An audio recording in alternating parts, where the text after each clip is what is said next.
Edgar नाम का एक शख्स अपनी जान बचाने के लिए पूरी ताकत से भाग रहा था। उसके पीछे पूरी पुलिस फोर्स लगी हुई थी और कुछ ही पलों में वह एक ऊंची इमारत की छत पर पहुंच जाता है। चारों तरफ नजर दौड़ाने के बाद उसकी नजर एक पिलर पर बने अजीब से क्रॉस के निशान पर पड़ती है। जैसे ही वह उसके पास पहुंचता है, वहां उसे एक डिटोनेटर मिलता है। उसी समय पुलिस भी छत पर पहुंच जाती है और उसे डिटोनेटर नीचे रखने के लिए कहती है, लेकिन एडगर बार बार सिर्फ एक ही बात दोहराता रहता है कि समय बहुत कम है और उसे कोई नहीं रोक सकता। वह जिद करने लगता है कि तुरंत डिटेक्टिव हेलोरन को बुलाया जाए, क्योंकि अगर अगले 15 मिनट में हेलोरन वहां नहीं पहुंचा तो 5 लोगों की मौत उसकी वजह से हो जाएगी। कुछ देर बाद हेलोरन अपनी टीम के साथ वहां पहुंच जाता है। उसे देखकर साफ पता चलता है कि वह एडगर को पहले से जानता है। हेलोरन उसे समझाने की कोशिश करता है, लेकिन एडगर डिटोनेटर छोड़ने से साफ इनकार कर देता है। उसका कहना था कि खेल शुरू हो चुका है और अब फैसला होगा कि कौन जिएगा और कौन मरेगा। हेलोरन को यह सब किसी पागल इंसान की बकवास लगती है। वह एडगर पर बंदूक तान देता है और आखिरी बार चेतावनी देता है, लेकिन अगले ही पल एडगर कहता है कि अगर वह मरेगा तो अकेला नहीं मरेगा। इतना कहते ही वह डिटोनेटर का बटन दबा देता है। पुलिस अधिकारी तुरंत फायरिंग कर देते हैं। गोलियां उसके हाथ को चीर देती हैं, लेकिन एक गोली सीधे उसके सीने के पास भी लग जाती है। हेलोरन गुस्से से भर उठता है, क्योंकि उसे लगता है कि अब सारे जवाब हमेशा के लिए खत्म हो गए हैं। लेकिन उसे बिल्कुल अंदाजा नहीं होता कि डिटोनेटर का बटन दबते ही शहर के किसी और हिस्से में मौत का खेल शुरू हो चुका है। एक अंधेरे कमरे में 5 लोग बेहोश पड़े होते हैं। उनके गलों में लोहे की जंजीरें बंधी होती हैं और सिर पर ऐसे खतरनाक हेलमेट लगाए गए होते हैं जिन्हें निकालना लगभग नामुमकिन था। उनके सामने दीवार पर विशाल घूमते हुए ब्लेड लगे होते हैं जो किसी को भी कुछ सेकंड में टुकड़ों में बदल सकते थे। हर कोई घबराकर चीखने लगता है, क्योंकि किसी को समझ नहीं आता कि वे वहां कैसे पहुंचे। तभी कमरे में एक ठंडी और डरावनी आवाज गूंजती है। उन्हें बताया जाता है कि उनकी सबसे बड़ी समस्या यह है कि वे कभी अपनी जिम्मेदारी स्वीकार नहीं करते। वे लगातार झूठ बोलते हैं, दूसरों से भी और खुद से भी। अगर वे सच स्वीकार कर लें तो शायद उन्हें मुक्ति मिल सकती है, लेकिन आजादी की कीमत चुकानी होगी अपने खून से। जैसे ही आवाज खत्म होती है, सभी हेलमेट्स पर लाल लाइट जल उठती है। अगले ही पल दीवार पर लगे विशाल ब्लेड घूमने लगते हैं और गलों में बंधी लोहे की जंजीरें उन्हें धीरे धीरे मौत की तरफ खींचने लगती हैं। कमरे में अफरा तफरी मच जाती है। तभी एक लड़की हिम्मत जुटाकर अपना हाथ ब्लेड की तरफ बढ़ा देती है। ब्लेड उसके हाथ को बुरी तरह काट देता है और खून जमीन पर गिर जाता है। हैरानी की बात यह होती है कि उसी पल हेलमेट खुल जाता है। अब सभी को समझ आ जाता है कि इस खेल में बचने के लिए सिर्फ थोड़ा सा खून देना होगा। एक एक करके सभी खुद को घायल करते हैं और आजाद हो जाते हैं, लेकिन एक आदमी अब भी बेहोश पड़ा रहता है। जब तक उसे होश आता है तब तक बहुत देर हो चुकी होती है। जंजीर उसे सीधे ब्लेड तक खींच लेती है और कुछ ही सेकंड में उसकी दर्दनाक मौत हो जाती है। बाकी 4 लोग किसी तरह वहां से निकलकर अगले कमरे की तरफ बढ़ते हैं। सभी बुरी तरह घायल होते हैं और उनके दिमाग में सिर्फ एक सवाल घूम रहा होता है, आखिर ये सब कौन कर रहा है। दूसरी तरफ एडगर को गंभीर हालत में अस्पताल के आईसीयू में भर्ती कर दिया जाता है। हेलोरन उसकी निगरानी के लिए अपने भरोसेमंद अधिकारी कीट को वहां छोड़ देता है। कीट उससे पूछता है कि आखिर एडगर बार बार सिर्फ हेलोरन को ही क्यों बुला रहा था। हेलोरन बताता है कि वह एडगर को काफी समय से जानता है और उसके ऊपर पहले भी कई आपराधिक मामले चल चुके हैं। अब जरूरी था पता लगाना कि हाल ही में वह किन लोगों के संपर्क में था। इसी बीच शहर के एक पार्क में कुछ लोग किसी भयानक चीज को देखकर दंग रह जाते हैं। जब कैमरा उसकी तरफ घुमाया जाता है, एक पेड़ से वही अजीब हेलमेट पहने हुए एक लाश लटक रही होती है। लाश को तुरंत पोस्टमार्टम के लिए भेजा जाता है। एलेनोर और मिच जैसे ही उसका हेलमेट हटाते हैं, कमरे में सन्नाटा छा जाता है। उस व्यक्ति का चेहरा इतनी बुरी तरह नष्ट हो चुका होता है कि उसे पहचानना तक मुश्किल था। एलेनोर को शक होता है कि यह तरीका उसे पुराने सीरियल किलर जॉन क्रेमर की याद दिला रहा है, लेकिन हेलोरन तुरंत उसे रोक देता है। उसकी नजर में यह नाम लेना भी बेकार था,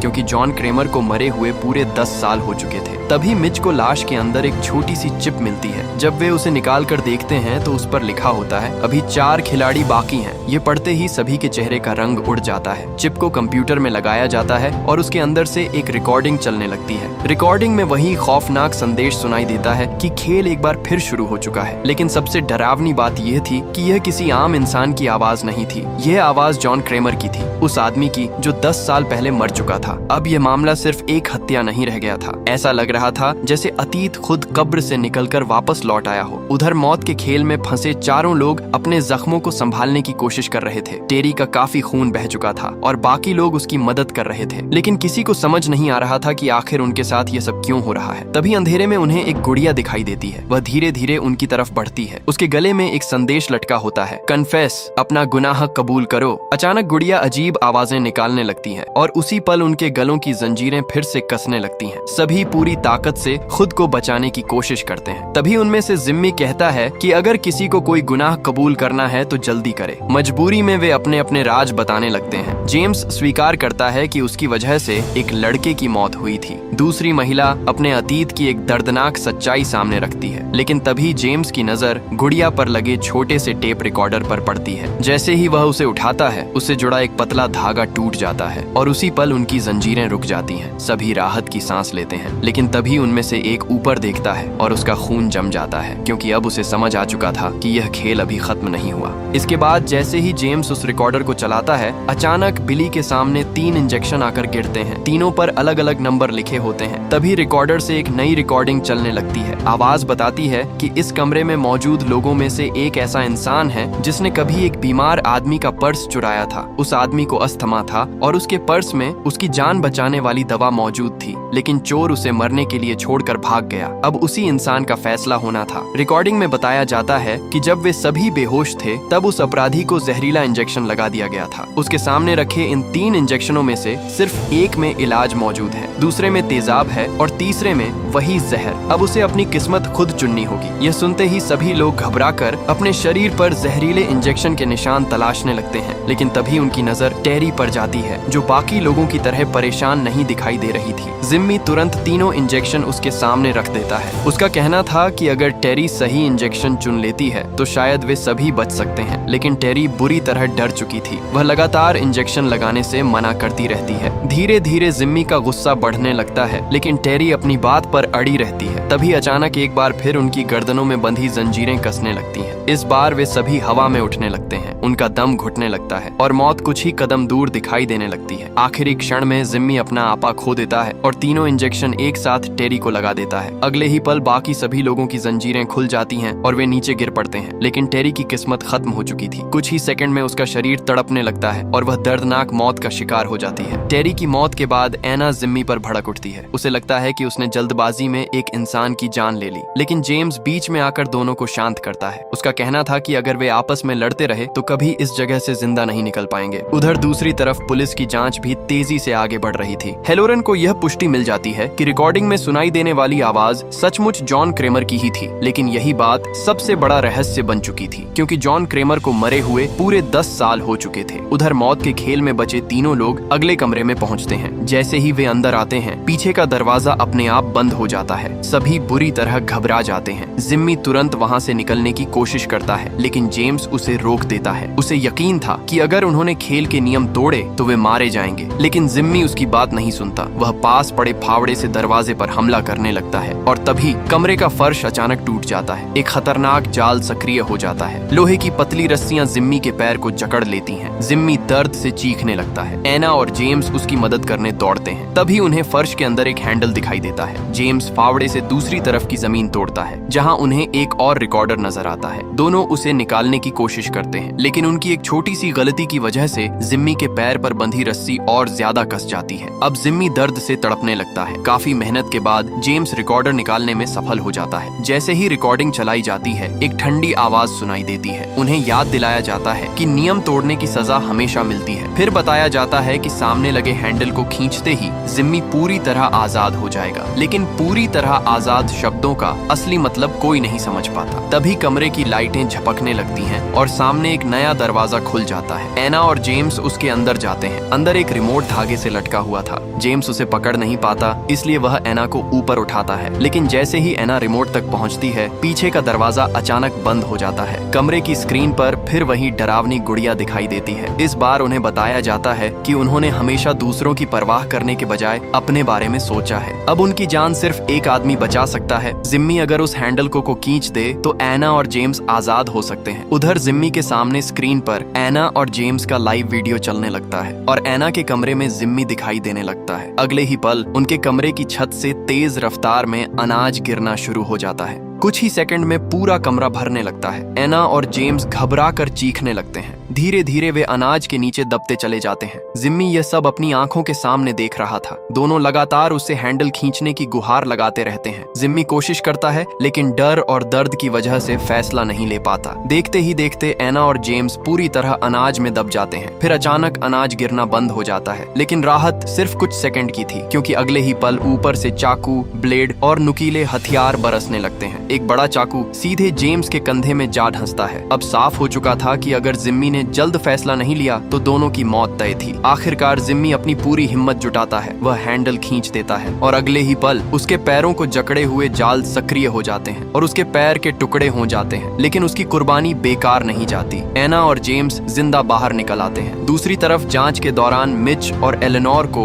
एक नया सुराग मिलता है। मृत शरीर पर जानवरों के निशान पाए गए थे। इसका मतलब था कि वह लाश किसी ऐसे इलाके में रही थी जहां बड़ी संख्या में जानवर मौजूद थे, शायद किसी फार्म में। तभी एक अधिकारी आकर बताता है कि उन्हें एक और लाश मिली है। जब मिच और एलेनोर वहां पहुंचते हैं तो हेलोरन पहले से मौजूद होता है। उसे लाश के पास से एक और संदेश मिला था। उस पर लिखा था, अभी 3 खिलाड़ी बाकी हैं। ये पढ़कर सभी समझ जाते हैं कि मौत का खेल अब भी जारी है। पोस्टमार्टम के दौरान मिच बिना जांच पूरी किए ही मौत का कारण बता देता है। हेलोरन तुरंत चौकन्ना हो जाता है। उसे हैरानी होती है कि मिच को इतनी जल्दी सब कैसे पता चल गया। मिच बात को टाल देता है, लेकिन हेलोरन के मन में शक पैदा हो चुका था। वह तुरंत कीट को मिच पर नजर रखने का आदेश देता है। इसके बाद हेलोरन एलेनोर से भी पूछताछ शुरू करता है। उसे उस पर भी शक होने लगा था। जब वह पूछता है कि पहली लाश मिलने वाली रात वह कहाँ थी, तो एलेनोर जवाब देती है कि वह अपने घर पर थी। लेकिन जब हेलोरन उससे सबूत मांगता है तो उसके चेहरे का रंग उड़ जाता है। अब शक और भी गहरा हो चुका था। बाद में हेलोरन को पता चलता है कि एलेनोर डार्क वेब पर जिक्सॉ से जुड़ी खतरनाक फाइलें और वीडियो देखती रही है। उसका मानना था कि शायद वही जॉन क्रेमर के पुराने तरीकों की नकल करके यह सब कर रही है। हालांकि मिच इस बात से सहमत नहीं था। इसी बीच हेलोरन और कीट लैब पहुंचते हैं, जहां उन्हें जांच रिपोर्ट का इंतजार था। लेकिन जो रिपोर्ट उनके सामने आती है वह पूरे मामले को और भी रहस्यमय बना देती है। लाश से मिले डीएनए सैंपल का मिलान हो चुका था और वह डीएनए किसी और का नहीं बल्कि जॉन क्रेमर का था। उसी जॉन क्रेमर का जो 10 साल पहले मर चुका था। यह सच जानकर हेलोरन और कीट दोनों के चेहरे पर हैरानी साफ दिखाई देने लगती है। दूसरी तरफ मिच को अब यकीन होने लगा था कि डिटेक्टिव हेलोरन जानबूझकर उसे और एलेनोर को इस मामले में फंसाने की कोशिश कर रहा है। उसका मानना था कि हेलोरन पहले भी कई लोगों को अपने फायदे के लिए फंसा चुका है। इसी शक की वजह से मिच एलेनोर से मिलने पहुंचता है। वह उससे पूछता है कि पहली लाश मिलने वाली रात वह आखिर थी कहां। तब एलेनोर एक चौंकाने वाला सच बताती है। वह मान लेती है कि उसने पुलिस से झूठ बोला था। उस रात वह अपने घर पर नहीं बल्कि अपने निजी स्टूडियो में थी। मिच उसे चेतावनी देता है कि अगर पुलिस को यह बात पता चल गई तो वे उसे आसानी से इस पूरे मामले में फंसा देंगे, इसलिए अब उससे कुछ भी छिपाने का कोई फायदा नहीं था। कुछ देर बाद एलेनोर उसे एक सुनसान और वीरान इमारत में लेकर जाती है। जैसे ही वहाँ की लाइटें जलती हैं, मिच के होश उड़ जाते हैं। पूरा कमरा जॉन क्रेमर की बनाई गई खतरनाक मशीनों से भरा हुआ था। वही मशीनें जिनका इस्तेमाल करके उसने अपने शिकारों को मौत के खेल में फंसाया था। चारों तरफ ऐसे जाल लगे हुए थे जो कुछ ही सेकंड में किसी भी इंसान की जान ले सकते थे। तब एलेनोर बताती है कि वह जॉन क्रेमर की बहुत बड़ी फैन है और इन मशीनों को इकट्ठा करना उसका शौक है। मिच ये सब देखकर घबरा जाता है। उसे लगता है कि अगर पुलिस ने यह जगह देख ली तो एलेनोर सीधे मेन संदिग्ध बन जाएगी।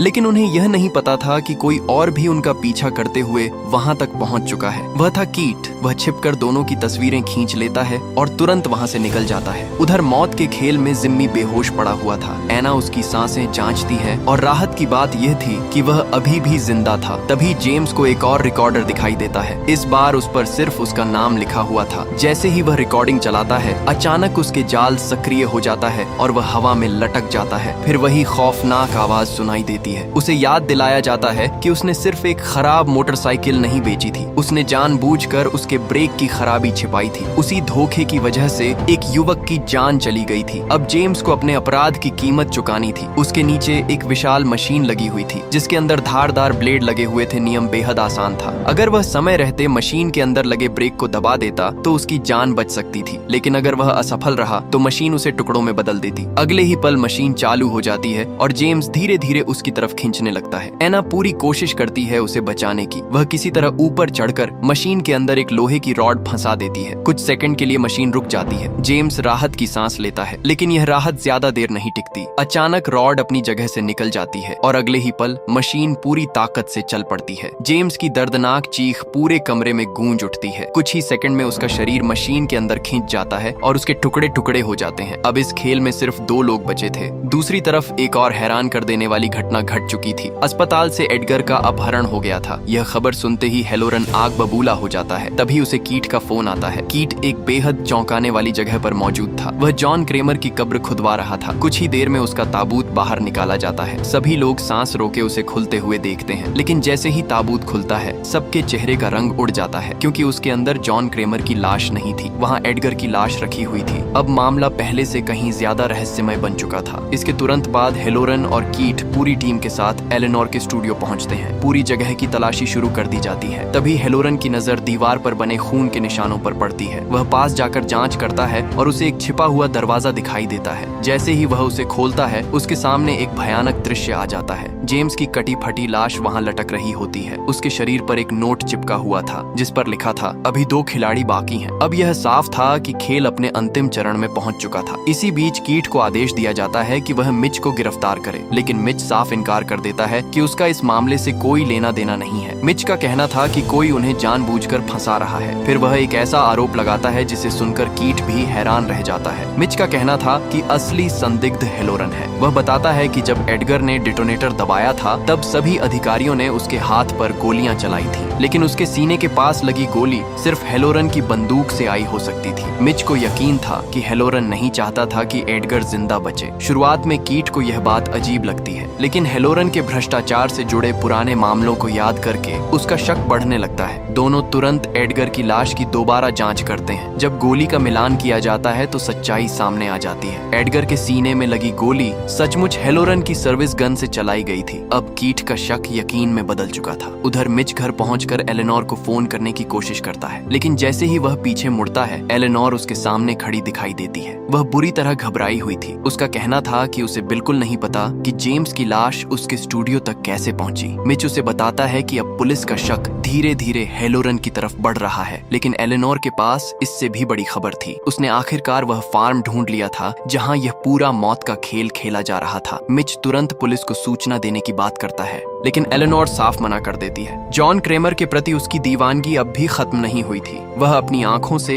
इस पूरे खेल का अंत देखना चाहती थी। मिच को यह सब पागलपन लगता है। उसका कहना था कि वे बिना तैयारी के किसी खतरनाक हत्यारे का सामना नहीं कर सकते। तभी एलेनोर अपनी जैकेट के अंदर से एक पिस्तौल निकालती है। उसकी आंखों में डर कम और जुनून ज्यादा दिखाई दे रहा था। अब वे दोनों सच जानने के लिए उस रहस्यमयी फार्म की तरफ निकल पड़ते हैं। दूसरी तरफ एना किसी भी तरह उस डरावनी जगह से बाहर निकलने की कोशिश कर रही थी। वह फावड़े की मदद से दरवाजा तोड़ने में कामयाब हो जाती है, लेकिन जैसे ही वह बाहर निकलने की कोशिश करती है तभी उसके सामने एक नकाबपोश आदमी आ जाता है। इससे पहले कि एना कुछ समझ पाती, वह आदमी उसे बेहोश कर देता है। जब एना की आंख खुलती है तो वह खुद को एक नई जगह पर पाती है। उसके पैरों में भारी लोहे की जंजीरें बंधी हुई थीं। उसके सामने जिम्मी भी मौजूद था, लेकिन दोनों के होश तब उड़ जाते हैं जब वे उस नकाबपोश आदमी का चेहरा देखते हैं। वह कोई और नहीं बल्कि जॉन क्रेमर था, जिस आदमी को पूरी दुनिया 10 साल पहले मरा हुआ मान चुकी थी। जॉन उन्हें बताता है कि उनका आखिरी खेल अभी बाकी है। फिर वह जिम्मी की तरफ देखता है और कहता है कि उसने अभी तक अपना असली गुनाह स्वीकार नहीं किया। धीरे धीरे जिम्मी टूट जाता है और सच कबूल कर लेता है। वह मानता है कि उसके दोस्तों की मौत के लिए वही जिम्मेदार था। उसने अदालत में झूठी गवाही देकर खुद को बचा लिया था और दूसरों को सजा भुगतने के लिए छोड़ दिया था। इसके बाद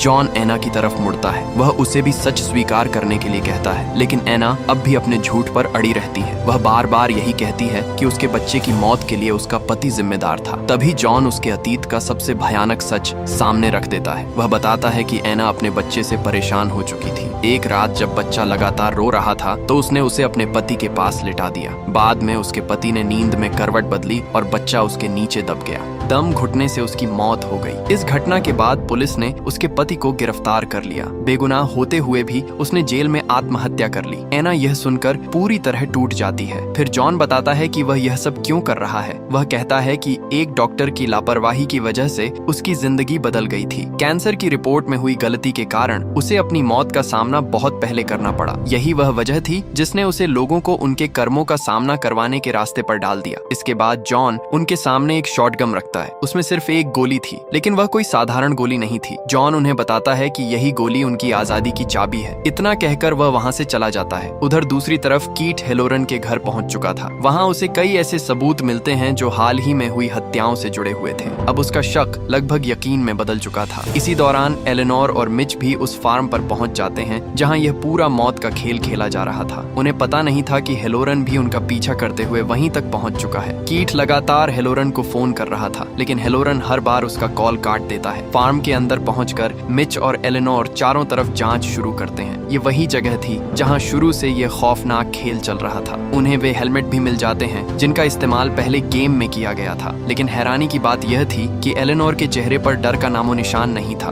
उसे देखकर मिच के मन में भी शक पैदा होने लगता है। वह कुल्हाड़ी उठाकर उसकी तरफ कर देता है। उसे लगने लगता है कि शायद एलेनोर ही जॉन क्रेमर की नकल करके यह सब कर रही है, लेकिन एलेनोर साफ इनकार कर देती है। वह कहती है कि वह सिर्फ जॉन की फैन है, हत्यारी नहीं। तभी अचानक से हेलोरन वहां पहुंच चुका था। उसके हाथ में बंदूक थी और निशाना सीधे मिच पर लगा हुआ था। एलेनोर तुरंत आरोप लगाती है कि असली मास्टरमाइंड हेलोरन है, लेकिन हेलोरन लगातार दोनों को हथियार नीचे रखने के लिए कहता रहता है। आखिरकार दोनों अपने हथियार नीचे रख देते हैं, लेकिन मिच अचानक मौका देखकर हेलोरन पर हमला कर देता है। इसी अफरा तफरी का फायदा उठाकर एलेनोर वहां से भाग निकलती है। हेलोरन मिच को बेहोश कर देता है और एलेनोर के पीछे दौड़ पड़ता है। एलेनोर पूरी ताकत से भाग रही थी, लेकिन कुछ ही देर बाद हेलोरन को कोई पीछे से इंजेक्शन लगा देता है। कुछ सेकंड में हेलोरन भी बेहोश होकर जमीन पर गिर जाता है। उधर एना अब फैसला कर चुकी थी। उसे लगता था कि इस खेल से निकलने का एकमात्र रास्ता जिम्मी को मारना है। जिम्मी उसे बार बार रोकने की कोशिश करता है, लेकिन एना अब किसी की सुनने की हालत में नहीं थी। वह बंदूक उठाकर सीधे जिम्मी पर तान देती है। अगले ही पल ट्रिगर दब जाता है, लेकिन जो होता है वह किसी ने नहीं सोचा था। गोली जिम्मी को नहीं लगती, बल्कि एना खुद मारी जाती है। दरअसल उस गोली के अंदर पहले से एक चाबी छिपी हुई थी। अगर दोनों खेल के असली नियम समझ जाते तो शायद दोनों की जान बच सकती थी। अब एना मर चुकी थी और जिम्मी हमेशा के लिए उस जगह फंस गया था। दूसरी तरफ मिच की आंख खुलती है। वह खुद को एक और घातक जाल में फंसा हुआ पाता है। उसके सामने हेलोरन भी मौजूद था। दोनों के गलों में एक खतरनाक मशीन लगी हुई थी। उस मशीन में लगे लेजर कुछ ही सेकंड में मांस और हड्डियों को काट सकते थे। अब दोनों को समझ आ चुका था कि उनमें से कोई भी असली कातिल नहीं था। तभी स्पीकर से एक आवाज गूंजती है। उन्हें बताया जाता है कि वे इस खेल के आखिरी 2 खिलाड़ी हैं। जिंदा रहने का सिर्फ एक ही तरीका है, अपने गुनाह कबूल करना। उन्हें अगले 60 सेकंड के अंदर फैसला करना था कि पहले कौन स्वीकारोक्ति करेगा। इसके लिए सामने लगा बटन दबाना जरूरी था। हेलोरन आगे आने का नाटक करता है, लेकिन आखिरी क्षण में वह चालाकी से मिच वाला बटन दबा देता है। अगले ही पल मिच के गले में लगा उपकरण सक्रिय हो जाता है। मजबूर होकर मिच अपना गुनाह स्वीकार करता है। वह मानता है कि सालों पहले उसी की लापरवाही की वजह से जॉन क्रेमर की मेडिकल रिपोर्ट बदल गई थी। वह माफी मांगता है, लेकिन तभी लेजर चालू हो जाते हैं। कुछ ही सेकंड में मिच की दर्दनाक मौत हो जाती है। हेलोरन राहत की सांस लेता है। उसे लगता है कि वह जीत चुका है, लेकिन तभी उसके गले में लगा उपकरण भी सक्रिय हो जाता है। अब उसकी बारी थी। हेलोरन एक एक करके अपने सारे अपराध कबूल करने लगता है। उसने सबूतों से छेड़छाड़ की थी, रिश्वत ली थी, बेगुनाह लोगों को जेल भेजा था और कई अपराधियों को बचाया था। अचानक उसका उपकरण बंद हो जाता है। हेलोरन को लगता है कि वह बच गया, लेकिन तभी कहानी का सबसे बड़ा ट्विस्ट सामने आता है। उसके सामने मरा पड़ा मिच अचानक उठकर खड़ा हो जाता है। हेलोरन के पैरों तले जमीन खिसक जाती है।